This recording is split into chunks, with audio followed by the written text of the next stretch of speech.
Igreja, vamos ficar de pé para a gente ler a palavra. Vamos abrir a nossa Bíblia no livro de Levítico.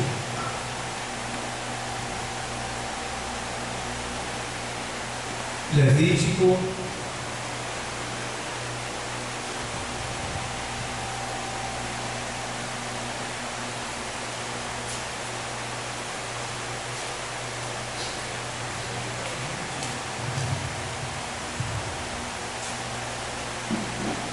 Levítico 8.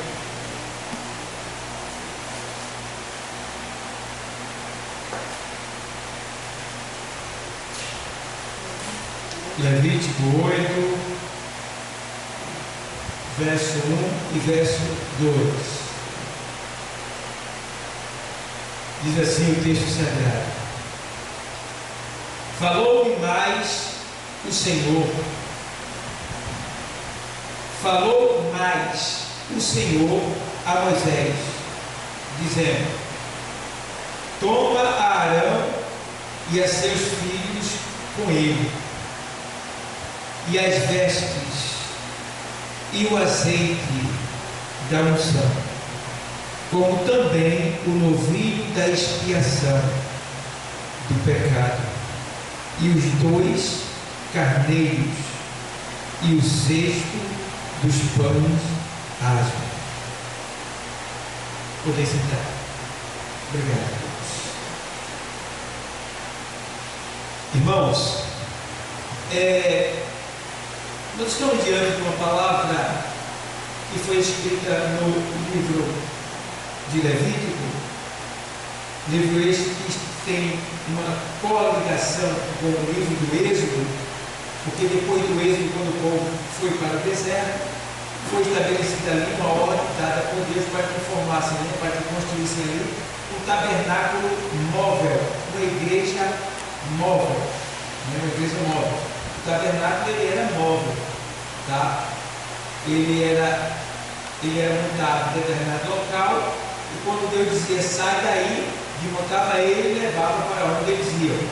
E este livro de Levítico, ele foi escrito no ano de 1405 a.C., ou seja, faltando 1405 anos para Cristo nascer. Deus já estava estabelecendo ali, através de Moisés, um tabernáculo, um templo. O tabernáculo é um templo, é uma igreja do Antigo Testamento, digamos assim. Tá bom? Então, o que é que Deus estava querendo dizer com isso? Ele estava querendo mostrar, de certa forma, o que lá na frente ele ia concluir através de Jesus Cristo. Ele estava querendo mostrar lá na frente por quê? Para que hoje a gente soubesse que nós somos templo e morada do Espírito Santo, Deus tinha que trabalhar para poder hoje a gente entender isso. Então Deus começou lá em Levítico, revelando para Moisés ali os utensílios do tabernáculo, né? Como ele deveria ser montado, as partições do tabernáculo, né? Então tudo isso aí Deus falou para Moisés, para que Moisés ali estabelecesse aquele tabernáculo. E agora, o que é que Deus faz depois que ele dá ordem para que seja feito o tabernáculo? Deus agora ele vai precisar, veja, Deus não precisa de ninguém, tá bom? Mas para as coisas dele aqui na terra, ele precisa sim de pessoas como nós, para que a gente venha dar lugar, obedecer a ele, para fazer o que ele quer, o que está no coração dele, para o nosso próprio bem lá na frente. Por isso que é bonito obedecer hoje, para tomar posse da bênção amanhã. Então ninguém vai tomar posse da bênção amanhã, se não obedecer hoje. Ninguém vai ser exaltado amanhã, se não adorar hoje. Então a gente precisa fazer hoje o que temos de fazer, para aguardar o que Deus tem melhor para nós lá do outro lado. A Bíblia diz na primeira epístola, na primeira carta de Pedro, epístola também 5 e 5, na sequência do 6, ele diz: olha, sujeitai-vos, pois, debaixo da potente mão de Deus, para que ao seu tempo ele vos exalte. Entendeu? Então, a gente tem que primeiro se submeter, né? Se submeter debaixo da potente mão de Deus, para que ao seu tempo Ele nos exalte. Então tem um tempo de exaltação de Deus na nossa vida, mas depois que a gente o quê? Se submeter à sua mão, né? Quer dizer, mão? Aquilo que aponta, aquilo que guia, aquilo que segura, aquilo que mostra, aquilo que pega, aquilo que sustenta, aquilo que levanta. A mão é essencial. Deus está dizendo aqui que nós devemos submeter debaixo da sua potente mão de Deus. Entendeu? Então, o homem, se for segurar, ele pode deixar cair. Porque o homem é fraco, mas Deus não. Quando ele segura, está seguro. E aí a gente vê aqui que agora o que ele vai fazer? Chama a Arão e os seus filhos. Por quê? Deus ali agora, ele estava querendo consagrar sacerdotes. Ele estava querendo ali consagrar, estabelecer, levantar sacerdotes. E quem era esse sacerdote? Deus mandou chamar a Arão e os seus filhos com ele. Aí você pergunta, o que é um sacerdote? Para que sacerdote? Sacerdote era um homem que era chamado por Deus para apresentar o pecado do povo a Deus.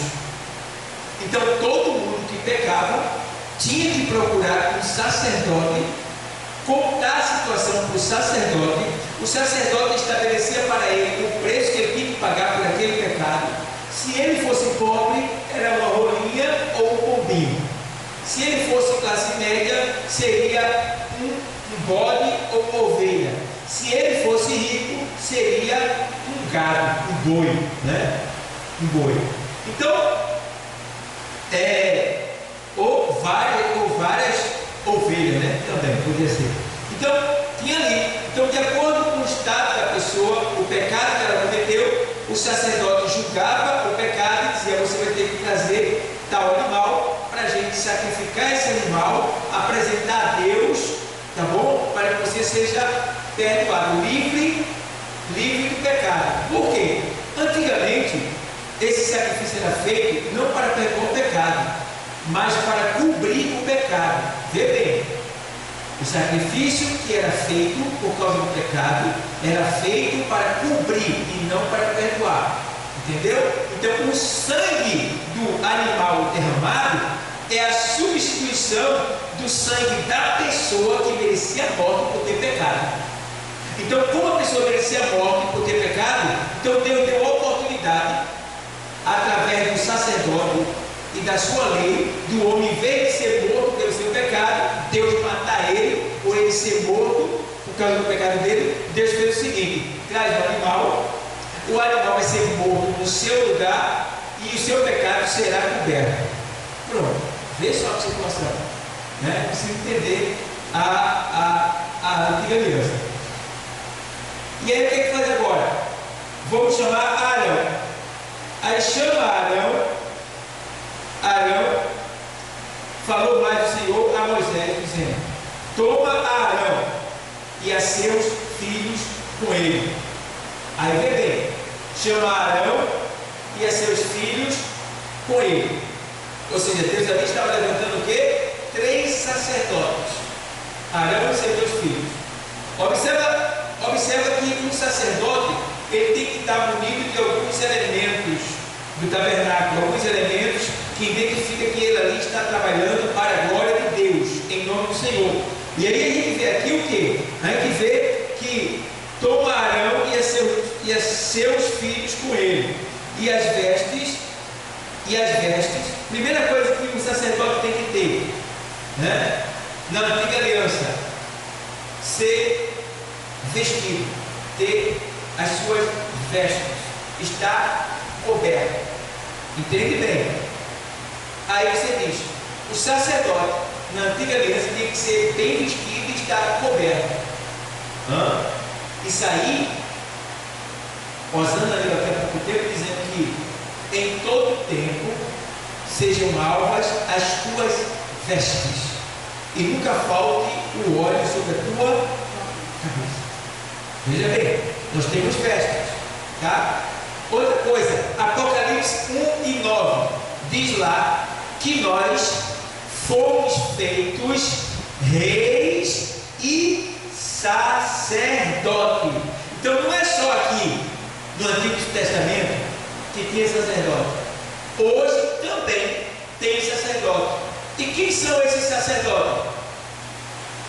Quem são esses sacerdotes? Somos nós. E qual é o ofício do sacerdote? Pegar o pecado do povo e apresentar a Deus. E não é isso que a gente faz?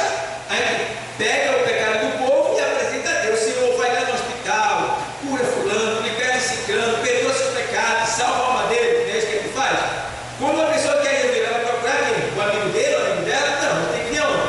Aqui. Que aqui tem o quê? Um sacerdote, um homem levantado por Deus para que ele confesse o pecado dele e esse homem apresente ele a Deus. Então esse sacerdote é eu, pastor, é você quando está pregando o evangelho, que alguém lhe procura e diz eu quero Jesus, você ali é o sacerdote e você apresenta aquela pessoa, o pecado daquela pessoa, e ali naquele momento aquele pecado é perdoado, aquela pessoa é salva daquele pecado e da condenação da morte eterna. Vocês estão entendendo também?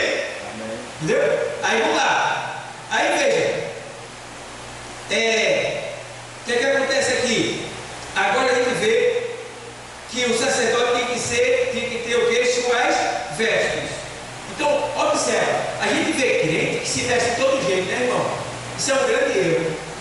Um crente que conhece a palavra, que tem temor de Deus, que anda na palavra, ele não pode estar aqui, por exemplo, homem, mulher de blusinha, com mini sainha, com calça comprida bem postadinha, né? O homem não pode estar pregando de camiseta, sem camisa, de calção, não pode, tá? A roupa de um homem de hoje é uma bermuda aqui, ó, abaixo do joelho. Abaixo do joelho, segunda palavra, abaixo do joelho, cobrindo a sua nudez, né? Camisa, ele tem que estar vestido, cobrindo o corpo dele, né? Se ela for sem manga, não tem tanto problema. Mas que eu tenho aquelas camisetinhas safadas, aquela lá, porque aí ele não vai estar demonstrando que é aquele, porque ele está expondo a sua carne. Então o sacerdote verdadeiro, ele tem o quê? Vestimentas. Tanto vestimentas material, física, que é essa que a gente tem, como vestimentas espirituais, que é aquela que está em Eclesiastes. Todo tempo vocês mostram das duas vestes, que é a vestimenta de dentro. Aí tem a vestimenta de fora e tem a vestimenta de dentro. Eu posso estar nu, mas para Deus eu estou vestido, por causa da minha santidade. Entendeu? Por causa da minha submissão a Ele. Eu, você, qualquer um. Tá bom? Então, primeira coisa que o sacerdote tem que ter são vestes. Esteja sempre bem trajado. Digamos, vamos lá. O negócio é tão sério. As coisas de Deus é tão sério. O povo brinca. Se Flávio for lá em casa, bater na minha porta, e eu estiver em casa, eu não vi aplicação em casa. Minha filha está aqui, ela é testemunha. Né? Não veio ter cara de calção, sem camisa, não. Né? Ela pode me ver sem camisa, dando pulo ali, vai pegar uma coisa nas carreiras, mas é muito rápido. Entendeu? Então eu não fico sem camisa e nem fico de calção. Eu estou sempre de calça comprida e estou sempre com a camisa. Certo? Então, se, digamos que ele chegasse na minha casa e eu tivesse de calção, eu não podia atender ele.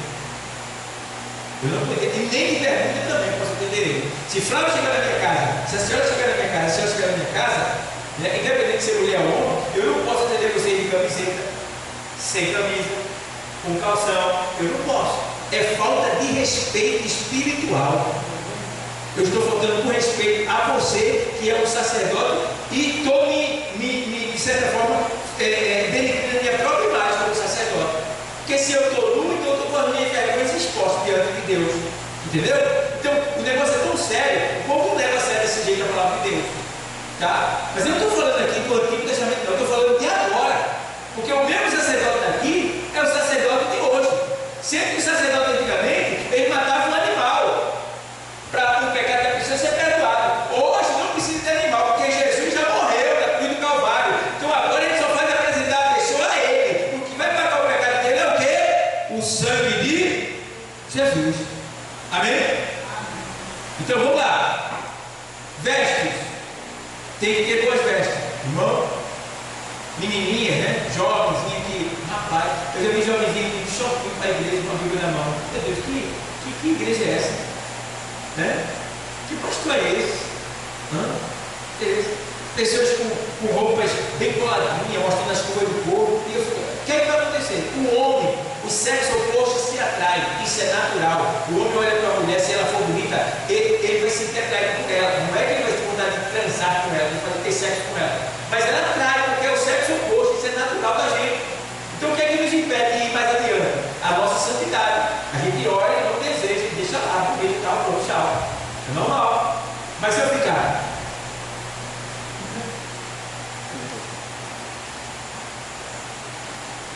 e aí? Vou despertar meus membros, na minha mente eu vou viajar, e aí tem a vida adulterando dentro de mim. Estou em pecado, porque ninguém viu, mas eu vivi.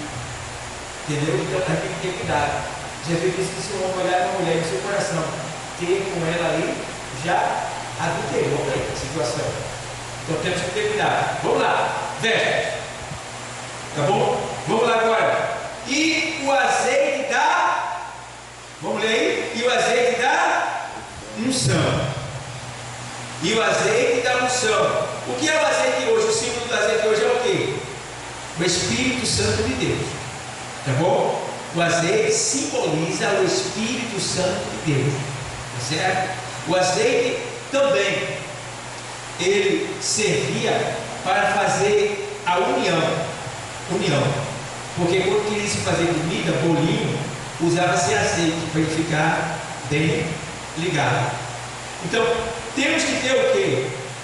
O azeite da unção como sacerdote. Ou seja, nós temos que ter o quê? O Espírito Santo de Deus.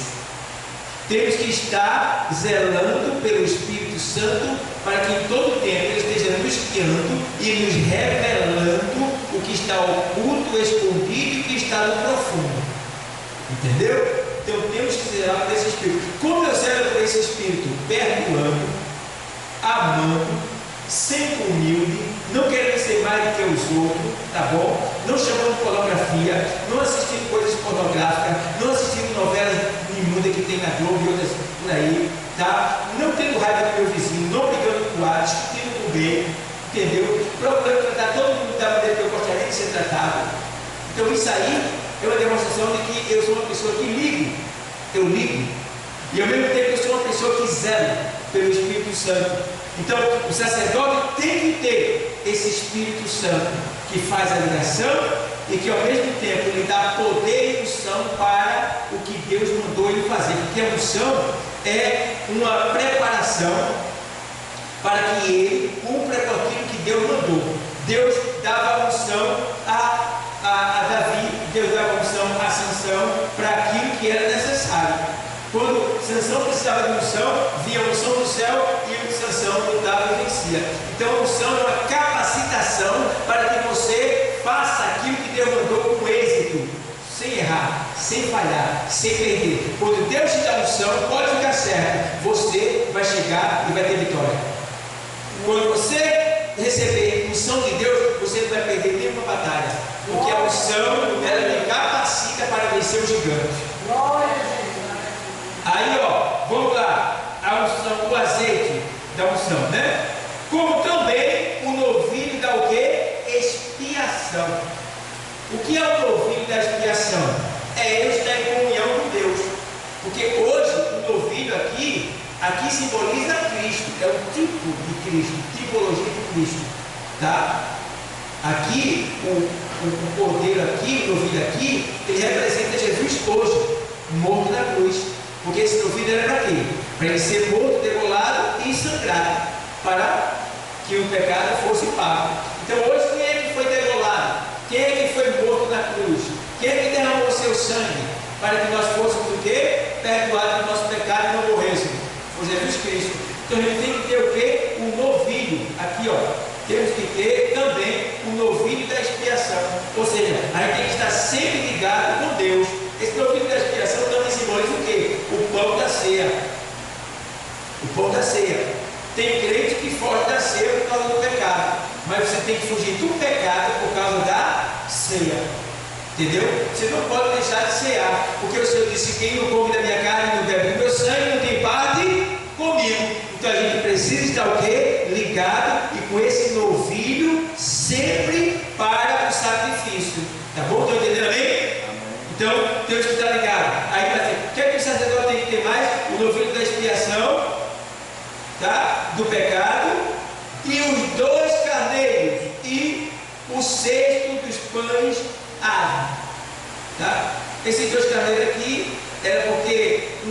ser sacrificado para uma coisa e o outro sacrificado por outra. Tinha também chamado de o bode da expiação, que o bode era morto, o sangue era aspergido do pecador, e o outro bode era solto no deserto, naquele se perdesse no deserto, simbolizando que o pecado daquela pessoa foi perdoado e não há mais lembrança dele, foi levado por aquele bode. Aí diz aqui, aquele que está aqui pensando assim, isso é um bode expiatório, já ouviu falar isso? Já é um bode expiatório, já ouviu falar? Esse camarada é um bode expiatório, a gente fica olhando a vida dos outros, pronto, isso é bíblico. Que antigamente, para se sacrificar em prol do pecado, aí eles pegavam 2 bodes. Um bode eles degolavam, matavam, pegavam o sangue, aspergia, faziam o tratamento, apresentava a Deus, e o outro bode ele levava a vida e soltava no deserto. Aquele bode que ele soltava no deserto, ele estava levando os pecados que foi perdoado por aquele sangue, né? Daquele outro que morreu lá. Então um morre e o outro era solto. Aquele outro se perdia e morria no deserto, simbolizando que o pecado daquela pessoa foi embora e não há mais lembrança desse pecado, né? E aí ele vai aqui, aí vamos lá. Aí veio também os 2 carneiros e o cesto dos pães asmo. Cesto dos pães asmo. O que é pão asmo?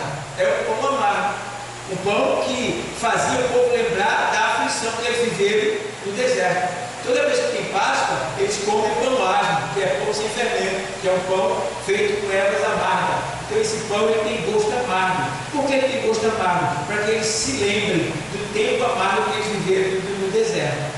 Então nós precisamos também comer esse pão amargo, tá? Esse pão amargo espiritual aqui, né? Que é a palavra de Deus de certa forma hoje, para que a gente entenda que aqui na igreja você não vai só escutar a palavrinha gostosinha, boazinha, agradável, não. É feito João. João comia mel e o quê? Gafanhoto. Aí o povo que vem para a igreja joga comer mel, né? Comer mel. Não é coisa linda, né? Não. Vem para cá comer mel, mas tem gafanhoto também. E gafanhoto é meio amargo. Entendeu? Aqui o pão amargo. Então a gente precisa comer esse pão amargo. Ou seja, a gente também precisa se alimentar das palavras que saem de cobrança da igreja. Tem gente que só quer palavra de bênção. Palavra de profecia é boa. Palavra de exaltação. Mas muitas vezes está no pecado. Não perdoa seu irmão, está perseguindo lá, está tratando alguém mal, e veja como é que está. Está relaxado na obra, não obedece, reclama de tudo, não dá o dízimo. São pessoas que estão assim. Aí quer vir para cá e quer escutar a palavrinha de lindinho, você Deus é contigo, tá? Deus vai fazer, tá certo, tu é especial. Eita, Deus te ama. Vai nessa. Aqui não. Na igreja Assembleia de Deus do Brasil, dirigida pelo pastor Dal, aqui ela é usada por Deus. Chegando aqui vai comer gafanhoto e vai comer mel. Chegando aqui vai ter que comer o pão da vida, mas vai ter que comer o pão asmo, que é para sentir que aqui Deus está falando conforme a sua vida. Não é conforme você quer, não. Então, igreja, aqui tem palavra. A gente tem que viver segundo a palavra. A gente tem que pregar a palavra como ela é. Não tem mimimi, não. Porque é a palavra que nos conserta. É a palavra que nos salva. É a palavra que nos sustenta. É a palavra que nos prospera. É a palavra que nos cura. É a palavra que nos levanta. É a palavra que nos exorta. É a palavra, irmão, que nos fortalece. É a palavra que nos alimenta. Foi a palavra que nos salvou. E é a palavra que vai nos arrebatar. Glória a Deus. Entenda bem? Então, ó, pães asmos. Temos que ter também. Comer o amargo, o bonzinho. Não é só vir para cá comer o pãozinho, não. Tem que comer os 2. Para se fortalecer. Para ser crente verdadeiro. Para não ficar crente mentiroso. Crente relaxado. Crente preguiçoso. Crente fofoqueiro. Crente avarento. Pirangueiro. Interesseiro. Murmurador. Isso aí é o crente que só quer comer pão doce na igreja. É o pastor que só prega pão doce. Toma pão doce, pão doce, pão doce. Aí fica tudo assim. Aqui não, aqui não é pão doce, não. É pão do céu e é pão asmo. Para você se fortalecer e ter diabetes espiritual. Então, ó, vamos lá. Aí tem também aqui o pão, né? Tem que ter o pão asmo. Então tá aqui.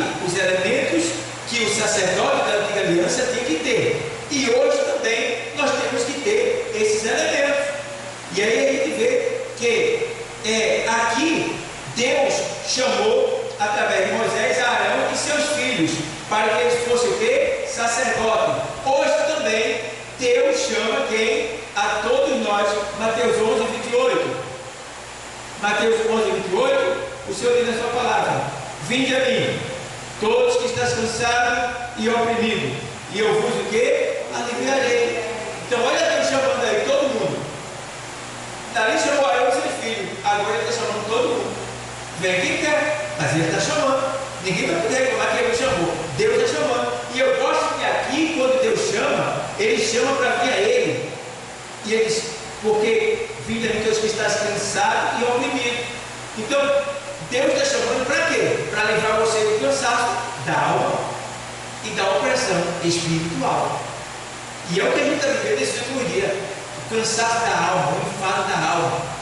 Tá? Porque, irmão, vem a tristeza, vem aquela dureza de não vir para a igreja, de não ler a palavra, de não orar. Isso vem, mas a gente não pode atender isso aí não. A gente tem que pisar em cima disso, dizer, não, estou sem vontade de ler, eu vou ler, estou sem vontade de orar, eu vou orar. Aí que eu não consigo falar, mas eu vou cantar, eu vou ficar dando glória, aleluia, aleluia, glória a Deus, Senhor, meu Deus, meu Pai, meu Deus Cristo, glória a Deus, aleluia. Eu fico lá, mas eu fico de joelho, eu fico glorificando o Senhor, eu fico exaltando o nome dele, até chegar a palavra para eu orar. E não falta palavra, é só você querer. Tem hospital, tem prisão, tem sua família, tem os detalhes da sua vida, tem o que você quer, tem a escola, tem amigo, tem o pastor, tem o ministério, tem a igreja, tem tanta coisa para você orar, tem o que você quer que aconteça ainda também, tem tudo isso. Não falta assunto para o sacerdote apresentar a Deus. Então, ó, é a primeira vez que a gente não aproveita o momento da igreja. Aproveita o momento que você tem na igreja para orar. Não chegou ninguém, não, você ajoelha e fica orando. Reunião secreta com Deus, leva, te ajoelha, só se levanta quando o povo se levantar. Ora, talvez chegue uma hora que a gente não vai poder orar. Está certo que a gente pode orar de todo jeito, em qualquer lugar, no Espírito, mas ter esse momento para a gente se ajoelhar, ficar à vontade, sem guerra, sem perturbação, é difícil. Então a gente tem que aproveitar agora, entendeu? Então, ó, aí ele faz. Vinde a mim todos que estão cansados e oprimidos, eu vos aliviarei. Então, mais sobre o meu jugo, aprendendo que sou manso e humilde de coração. Então, e aí a gente vai ver aqui, no versículo 8 de Levítico, né? No versículo 8, no capítulo 8, versículo 6, quando ele faz assim, deixa eu ler aqui para você. O 8 e o 6,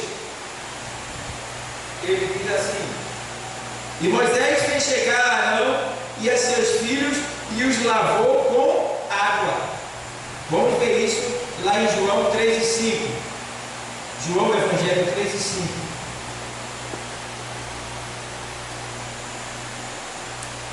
Ele diz assim: Jesus respondeu: na verdade vos digo, que aquele que não nascer da água e do Espírito não pode entrar no reino de Deus. O que é a palavra aqui? A palavra é a lavagem, é a purificação, é a renovação que a gente passa quando a gente quando fala aqui sobre a palavra. Porque se você observar bonitinho, ele nasceu da água e do Espírito. Vamos ver aqui no capítulo 13 de João. 13, é o 13, deixa eu ver aqui se é o 13. Veja o que deve vir, 13, aqui ó, 13 e 6. Aproximou-se, pois, de Simão Pedro, que lhe disse: Senhor, tu lavas-me os pés a mim? Respondeu Jesus e disse-lhe: o que eu faço não sabes tu hoje, agora, né? Mas saberás depois. Disse-lhe Pedro: nunca me lavarás os pés. Respondeu Jesus: se eu não te lavar, não terás parte comigo. Disse-lhe Simão Pedro: Senhor, não só os meus pés, mas também as mãos e a cabeça.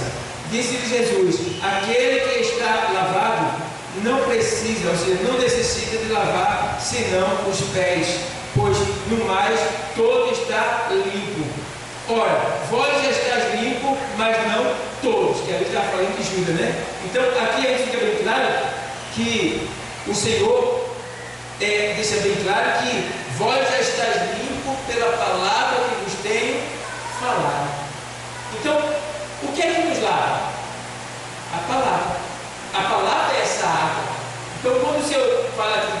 quem não nascer da água e do Espírito, está falando, quem não nascer da palavra e do Espírito de Deus, não pode entrar no reino de Deus. Que é o reino de Deus, é o quê? O milênio, que é quando Jesus vai governar a terra por 1000 anos.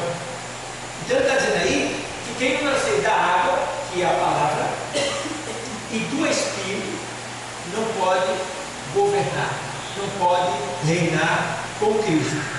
Então precisamos do quê? Estar sempre diante dessa água que é o quê? A palavra de Deus, sendo banhado por essa palavra. Tito 3:5, depois de Timóteo.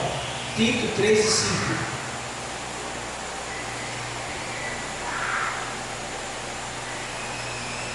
Tito 3:5 diz assim: não pelas obras de justiça que houvéssemos feito, mas segundo a sua misericórdia nos salvou, pela lavagem da regeneração e da renovação do Espírito Santo. Está vendo aí? Ele nos salvou e nos regenerou, ou seja, nós fomos gerados novamente pelo poder da palavra, da lavagem da palavra e do Espírito Santo. Está vendo você? Então, vamos lá. Então a gente precisa sermos sacerdotes fiéis. Está vendo? Sacerdotes que apresentam sacrifícios de adoração e de perdão do pecado a Deus. Então, igreja, não vacila não, tá? Sempre esteja dizendo para as pessoas, mostrando para elas o pecado dela: ei, aceite Jesus, você é muito especial, você tem muito valor, Deus tem algo grande para fazer na tua vida, Deus tem um presente para te dar. Vamos lá na igreja, Deus vai falar contigo, lá a gente vai orar com você. Então esteja sempre convidando as pessoas, falando para elas o que Deus tem feito na sua vida e quer fazer na vida delas também, para que elas venham apresentar sacrifício a Deus e você, como sacerdote, apresentar o pecado dessas pessoas e elas serem salvas pela renovação, né? A renovação, regeneração e lavagem da palavra e renovação do Espírito. Então, que a gente venha, está sempre pronto para apresentar sacrifícios a Deus, sacrifícios de adoração, sacrifícios do nosso corpo, sacrifícios do nosso espírito, sacrifícios da nossa vida, porque nós somos sacerdotes e temos que estar sempre sacrificando a Deus na nossa vida, em todo sentido, pela oração, pela súplica, pelo agradecimento, para que Deus venha sempre se agradar da gente, estar sempre com os céus abertos, esperando quando a gente vai invocar o nome dele e dizer: Senhor, tem aqui mais um sacrifício, tem aqui mais uma vida para ti, tem aqui, Senhor, mais um pecador. Senhor, que o sangue do teu filho purifique, derrame sobre ele, lave ele, renove ele, restaure ele, regenere ele e sustenta na tua presença. Então, igreja, fica aí esta mensagem, porque Jesus ele está voltando e a gente precisamos estar de pé com o nosso sacerdócio. Sabemos, porém, que o sacerdócio, hoje, todos nós somos sacerdotes no sentido espiritual, mas entendendo que o homem, na casa, o sacerdote é o homem, no sentido físico, tá bom? No sentido eclesiástico, no sentido espiritual, todo homem e mulher. No sentido eclesiástico, o homem dentro de casa é o sacerdote. O sacerdote não pode ser guiado pela mulher, a mulher tem que ser guiada pelo sacerdote, entendeu? Por isso que na igreja não é certo a mulher ser pastora, porque ficou bem claro que quem foi feito primeiro foi Adão. Então a lei não vem de baixo, a lei vem de cima. Então quem tem que doutrinar, quem tem que dar ordem, quem tem que passar a lei, quem tem que dar a diretriz é o varão, que é o cabeça, a cabeça de Deus. O varão é a coroa de Deus, tá bom? E a mulher é a coroa do homem. Então a mulher não pode estar assando ordem, isso tem que vir de cima. É de cima para baixo. A mulher foi a primeira ou a segunda? A segunda ser feita. Então vem de cima para baixo. Isso é hierarquia. Mas os homens quebraram isso daí e fizeram o que eles querem. Mas Deus vai resolver lá no final. Não é com a gente não. Por isso que aqui a gente não faz isso. Mulher tem o seu lugar na igreja. Dirigente, coordenadora, professora. Tem várias coisas para a mulher fazer na igreja. Agora, direção, pastorado, isso tem que ser o homem. Deus deu isso para o homem. Agora, quem quiser que faça o que quiser. Eu não sou Deus que vai resolver essa história lá no final. Ah, pastora, tem pastor que é melhor que eu. Concordo. Trabalha melhor que eu. Mas não é o ofício dela, não foi chamada para isso. Entendeu? Por exemplo, cozinhar é para quem? Para a mulher.